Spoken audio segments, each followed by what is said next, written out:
Hello guys, welcome छ तपाईँलाई मेरो मिनी ब्लगमा। सो आज त म र मेरो साथीलाई त हाम्रो रुमको दुईजना बहिनीले त डाविल घुमाउनु लैजाएको थियो। म त कहिले पनि आएको थिइनँ नि त, मेरो फर्स्ट टाइम हो। एकदमै दामी रहेछ। अन्त यहाँको इन्ट्री फी त 20 रुपिस मात्रै रहेछ। यहाँनिर फोटोहरू खिच्ने जग्गाहरू पनि एकदमै दामी होइन। अन्त यहाँनिर फास्ट फुडहरू पनि अभाइलेबल रहेछ। अन्त यहाँनिर बहिनीहरू त फोटो खिच्दै थियो हो। अनि यहाँ त साथीले त यहाँ फोटो खिच्छु भन्दै थियो। अन्त यहाँनिर त पाइन ट्रीको पनि रहेछ फोटो खिच्ने जग्गा हो।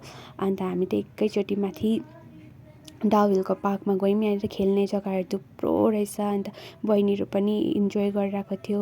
अन्त म पनि एकछिन यहाँनिर पिङ खेलेँ हो, मजा आयो। अन्त त्यहाँबाट म र बहिनी यहाँनिर एकछिन इन्जोय गरेँ हो।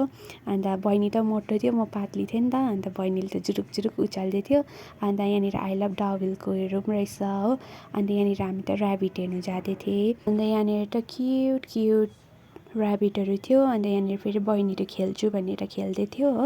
अनि त्यहाँबाट हामी सिधै म्युजियमपट्टि गयौँ। म्युजियम त बन्द थियो। अन्त बहिनीहरूको चाहिँ यहाँनिर लिप बामले लिप्स त पिङ्क भएर नि त पुस्दै थियो। अन्त यिनीहरू त कस्तो क्युट क्युट थियो कि, राम्रो थियो बहिनीहरू पनि हो। अनि यहाँनिर त फुल फुलिरहेको थियो। अन्त मैले फुलको पनि क्लिप लिएको थिएँ हो। अन्त यो त खरसाङको नयाँ कलेज बनिँदो रहेछ, कस्तो दामी थियो कि। अन्त यहाँबाट त फेरि हामी जङ्गलको बाटो जाँदै थियौँ होइन। अन्त यहाँनिर त बहिनीले हामीलाई ग्रासल्यान्ड लैजाउने अरे नि त। अन्त हामी जाँदै थियौँ।